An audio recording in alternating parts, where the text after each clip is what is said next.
भाई और बहनों, मातृशक्ति को नमन।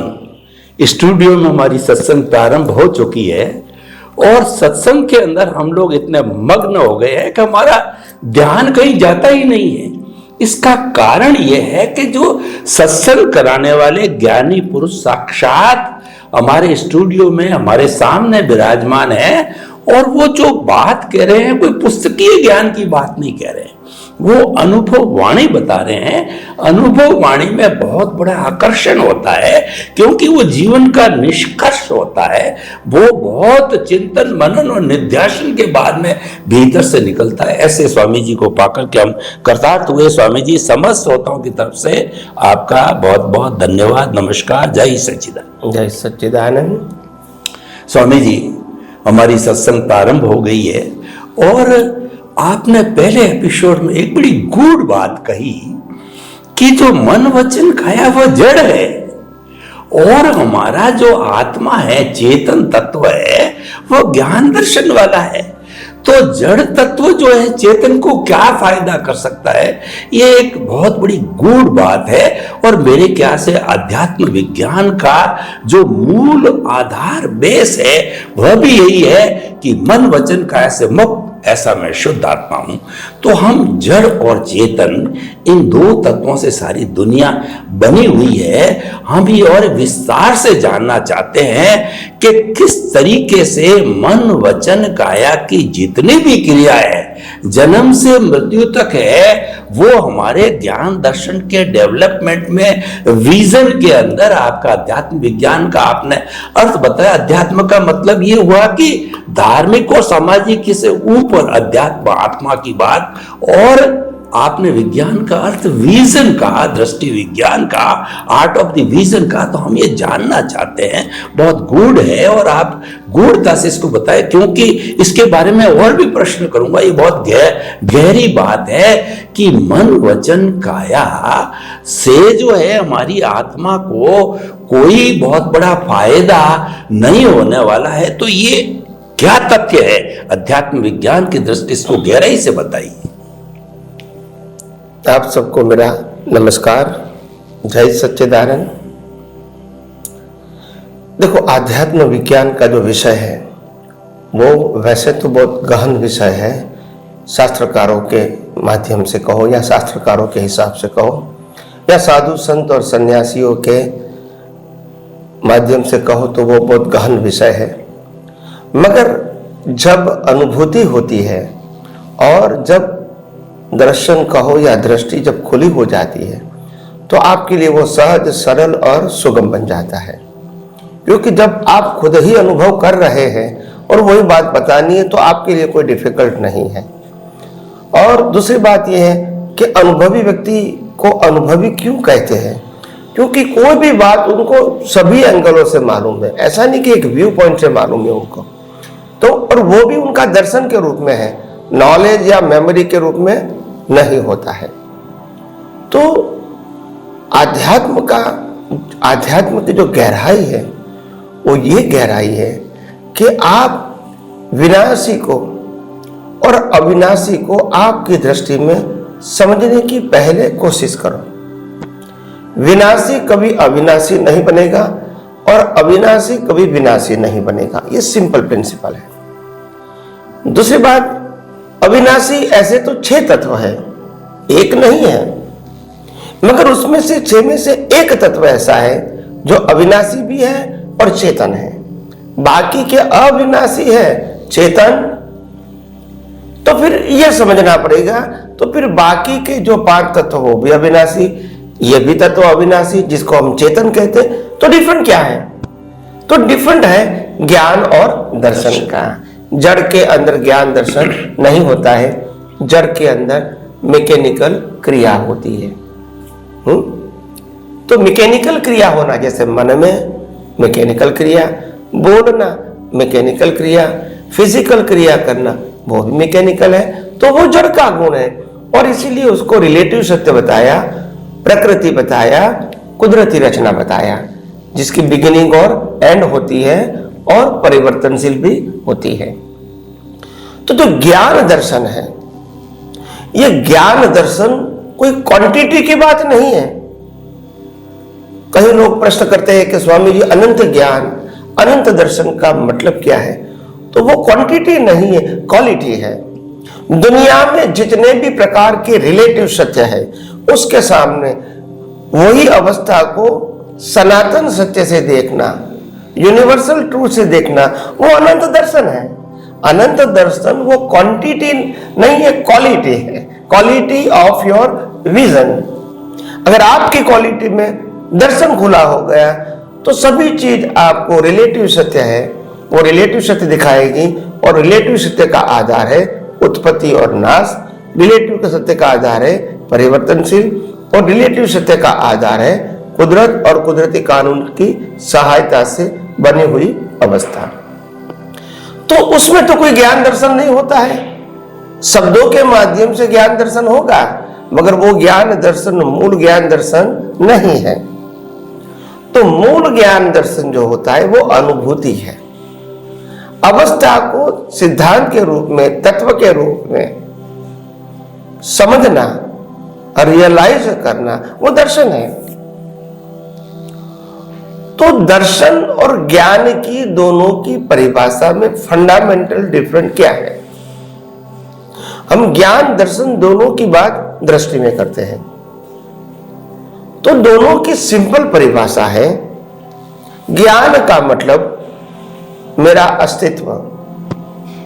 अस्तित्व परमानेंट है, मैं चेतन हूं, मैं अविनाशी हूं, और सभी प्रकार के अनंत ज्ञान, अनंत दर्शन, अनंत सुख, अनंत शक्ति, ये मेरी क्वालिटी है। इसमें कभी प्लस माइनस नहीं होता है। दुनिया की कितनी भी अवस्थाएं बदलती रहे, ज्ञान दर्शन की क्वालिटी वही की वही रहेगी। तो ज्ञान का मतलब होता है अस्तित्व, और वो अस्तित्व कैसा है? चेतन, अविनाशी और अनंत शक्तियों वाला मैं शुद्ध आत्मा हूं, वो ज्ञान है। क्योंकि ये मैं हूं और मैं परमानेंट हूं। मेरे अलावा ये मन वचन काया की अवस्था और पांच ज्ञानेंद्रियों से अनुभव में आती पूरी सृष्टि, ये क्या है? तो कि ये कुदरती रचना है। किसकी रचना है? कुदरती रचना। आत्मा के अलावा सब कुछ कुदरती रचना है, और कुदरती रचना में अवस्था होती है जिसकी बिगिनिंग और एंड भी है। जो अवस्था 5 सनातन तत्वों से और कुदरती कानून की सहायता से बने हुए हैं, और चेतन की हाजिरी से वो एक्टिव फॉर्म में दिखता है। अगर चेतन नहीं है तो कौन देखेगा इसको? कोई नहीं देखेगा। तो 5 तत्व अपना काम करता रहता है, जिससे अवस्था बनती है, कानून के आधार से अवस्था बनती है, अवस्था की बिगिनिंग होती है, एंड भी होता है, और अवस्थाएं परिवर्तनशील भी होती है। और प्रकृति की कहो या मन वचन काया की प्रकृति कहो या बाहर की दुनिया की प्रकृति कहो, वो भी हर समय क्या होती है? परिवर्तनशील होती है, स्थिर नहीं होती है। तो जो भी परिवर्तनशील है, टेम्पररी है और विनाशी है, ये सब कुदरती रचना है। और ये कुदरती रचना कुदरत और कुदरती कानून के अधीन है, और इसीलिए ये न हम है, न हमारा है, और ना ही हम इसके लिए जिम्मेदार हैं। नहीं, जिम्मेदार नहीं है, क्योंकि हम तो इसी से मुक्त, चेतन, अविनाशी और अनंत शक्तियों वाला ऐसा शुद्ध आत्मा है। मगर क्योंकि हम जिस समाज में जी रहे हैं, जिस माहौल में जी रहे हैं, उसमें तो रिलेटिव सत्य की ही बोलबाला है, तो अभी आप क्या करोगे? तो प्रभाव तो उनका ही रहेगा एनवायरनमेंट में। तो लोग तो रिलेटिव सत्य की ही बात करेंगे, उनके ऊपर ही वेट देंगे, और आपको भी वही समझने की या तो समझाने की कोशिश करेंगे, वो तो वही रहेगा। तो उससे क्या होता है? अज्ञान गाढ़ बनता है और अज्ञान से फिर राग द्वेष गाढ़ बनता है और कर्म बनता है और फिर जन्म मरण होता है और वो कर्मों से चारों प्रकार की गति मिलती है, मनुष्य गति, पशु योनि, नर गति और देव गति मिलती है। तो आध्यात्म विज्ञान ये कहता है अगर आपको चार गति में नहीं घूमना है, क्योंकि चारों चार गति रिलेटिव सत्य है, आत्मा की सिर्फ हाजिरी है, अवस्था सब कुदरती रचना है, तुम्हारी नहीं है। तो कुदरत कहती है कि ये दुनिया में जो रिलेटिव सत्य है, अवस्था के रूप में है, पांच तत्व से बनी हुई अवस्था के रूप में है, ये तो सब मेरा है। बॉडी भी मेरी है पंच महाभूतों की, इसको जिंदा रखने के लिए हवा पानी खुराक भी मेरा है, ये बॉडी को डाइजेस्ट करके ब्लड बनाना, पूरी बॉडी में फैलाना वो भी मेरा काम है, कर्मों की भुगतान के संजोग देना वो भी मेरा काम है, सत्ता संपत्ति संबंध साधन देना लेना वो भी मेरा काम है, लास्ट में आयुष्य बंद करना वो भी मेरा काम है, और आपके बॉडी को जला के पंच महाभूतों में मिलाना वो भी मेरा काम है। तो यानी आप तो कोई जगह पे है ही नहीं, मगर क्योंकि रिलेटिव सत्य की बिलीफ के आधार से मैं शरीर हूं, मैं सोच रहा हूं, मैं बोल रहा हूं, मैं कर रहा हूं और सत्ता संपत्ति संबंध साधन मेरे हैं, ये मान्यता के आधार से कर्म बनते हैं। और वो कर्म को मिटाना है तो अज्ञान को मिटाना पड़ेगा। और अज्ञान क्या है? अज्ञान फंडामेंटल चार प्रकार के हैं।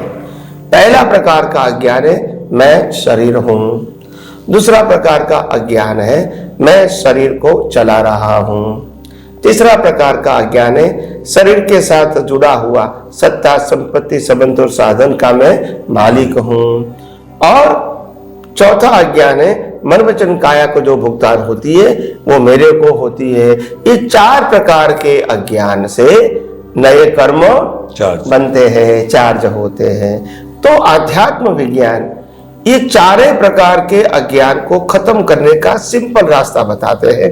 मन वचन काया और पांच इंद्रियों से अनुभव में आती पूरी सृष्टि कुदरती रचना है। तो कुदरती रचना है तो कुदरती रचना देखोगे तो कुदरत आपको दंड नहीं देगी, और आप तो वैसे भी शुद्धात्मा है तो शुद्धात्मा में रहो, बाकी सब कुदरती रचना देखो। तो राग भी नहीं, द्वेष भी नहीं, उसमें विचार क्या करना है, बोलना क्या है, क्रिया क्या करना है, वो सब्जेक्ट आता नहीं। तो आध्यात्म विज्ञान ऐसा है। आगे आगे भी हम इस आध्यात्म विषय के बारे में और ज्यादा बात आप सबको बताने की कोशिश करेंगे। स्वामी जी, आपने गूढ़ को बहुत सरल बना के बताया कि जो ये जड़ और चेतन जिससे कि दुनिया बनी हुई है, जड़ में ज्ञान दर्शन नहीं है और चेतन में ज्ञान दर्शन है। ये डिफिकल्ट है। जड़ जो है वह भी अविनाशी हो गया। पांच तत्व जो आपने कुदरत के बताए वो अविनाशी है, लेकिन उसमें ज्ञान दर्शन नहीं है। जो चेतन तत्व है वह अविनाशी भी है और उसमें ज्ञान दर्शन, यानी जो मूल है, मुख्य बात है, वो ज्ञान दर्शन का है और वो आत्मा का है। तो इसीलिए आपने, और बड़ी कितनी सुंदर परिभाषा आपने दी कि ज्ञान का अर्थ होता है अपने अस्तित्व को जानना कि मैं कौन हूं। मैं जो है ज्ञान दर्शन वाला हूं, मैं अविनाशी हूं और अनंत ज्ञान, अनंत दर्शन, अनंत शक्ति और सुख का भंडार, ऐसी क्वालिटी वाला शुद्ध आत्मा हूं। और दर्शन की आपने बात बताई कि जो कुदरती रचना है उसको कुदरती रचना देखना, ये दर्शन है सारा।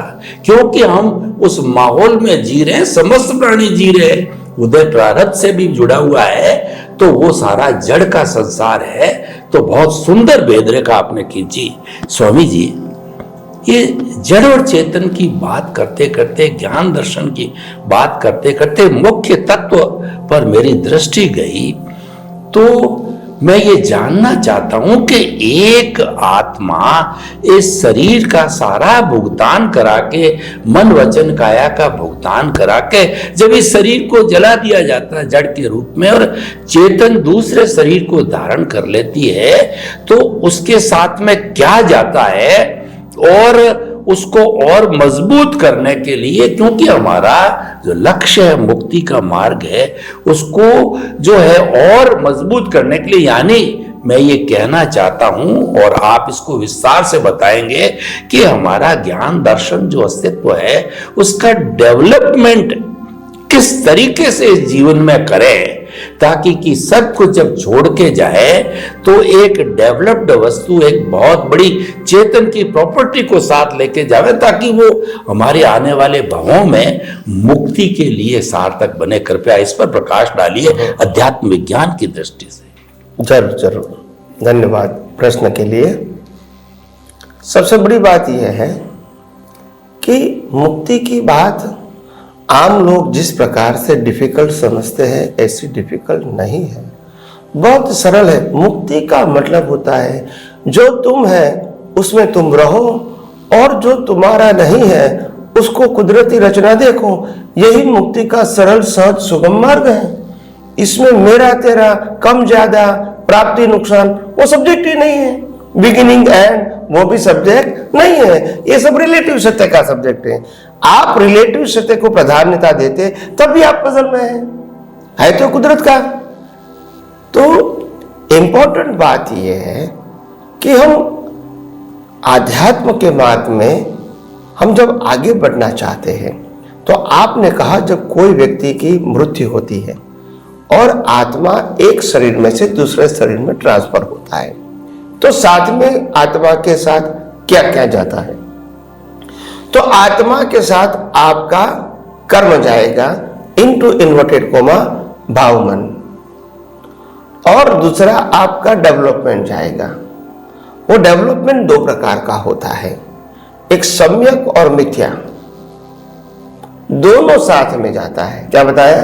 दोनों साथ। यस, दर्शन 100% का आपका है, मगर वो दर्शन के अंदर 80% 90% मिथ्या ज्ञान मिथ्या दर्शन होता है और 10% सम्यक ज्ञान सम्यक दर्शन होता है, जिसका नाम है डेवलपमेंट, और दूसरे का नाम है रिलेटिव सत्य का ज्ञान। तो ये दोनों रहेगा आपके साथ, जहां तक अज्ञान जीरो नहीं होगा वहां तक। तो ये साथ में जाएगा, आत्मा जाएगा, भावमन जाएगा और आपका डेवलपमेंट जाएगा। तो ये तीनों साथ में जाता है। साथ में जाएगा नेक्स्ट बर्थ में जो आपका डेवलपमेंट है वो भी आप उपयोग कर सकते हैं, और जो आपका रिलेटिव सत्य का ज्ञान है, मिथ्या ज्ञान मिथ्या दर्शन मोहनीय कर्म, इसका भी आप उपयोग कर सकते हैं, वो भी आपके पास है। दोनों आपके पास सत्ता में कैरी ऑन होता है। अभी आप इसका उपयोग करके पुरुषार्थ करके या तो संसार के लायक और सहायक कर्म बना सकते हैं, या तो सम्यक ज्ञान सम्यक दर्शन का उपयोग करके मोक्ष मार्ग के लायक और सहायक कर्म भी बना सकते हैं। दोनों ऑप्शन आपके पास खुले हैं। जब आपको पास सम्यक दर्शन हो गया तो आपके पास दो ऑप्शन खुला हो गया। जब सम्यक दर्शन नहीं है, मिथ्या ज्ञान मिथ्या दर्शन और मोहनीय है, मोहनीय कर्म ही आपकी दृष्टि में है, तो संसार के लिए लायक और सहायक कर्म ही बनेंगे। उस समय आपके पास ऑप्शन नहीं है। मगर जब आपको सम्यक ज्ञान और सम्यक दर्शन जब होता है तो आपके पास दो ऑप्शन रहता है। तो ये दो ऑप्शन होता है, वहां से आपका मुक्ति के मार्ग का उपयोग कहो, जागृति कहो, पुरुषार्थ कहो, अनुभूति कहो, डेवलपमेंट कहो, ये सब शुरू हो जाता है।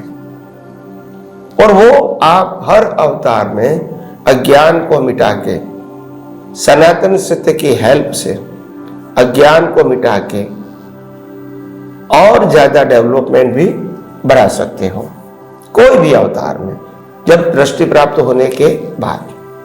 तो इंपॉर्टेंट बात यह है कि हम आध्यात्म के मार्ग में आगे बढ़ने के लिए हम जिस प्रकार से ये समझते हैं कि हम आध्यात्म विज्ञान में कुछ पाना चाहते हैं, मगर ये सब्जेक्ट बिल्कुल गलत है।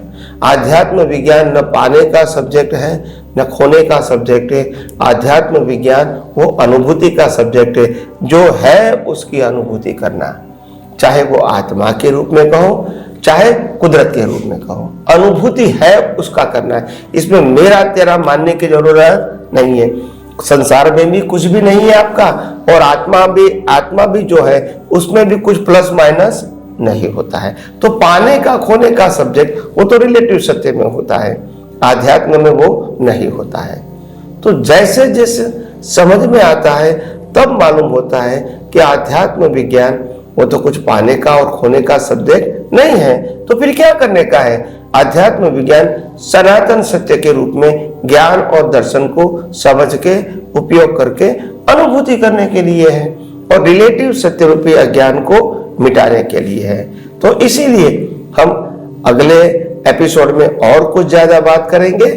तो आइए हम सब एपिसोड का, आज के एपिसोड का हम समापन करते हैं। स्वामी जी आपका बहुत बहुत धन्यवाद। कितनी गूढ़ बातें, अगर पुस्तकीय ज्ञान की दृष्टि से देखें तो बड़े बड़े ग्रंथ पढ़ने पड़ेंगे, श्लोक याद करने पड़ेंगे, उनकी टिप्पणी, उनकी भाष्य वगैरह को पढ़ना पड़ेगा।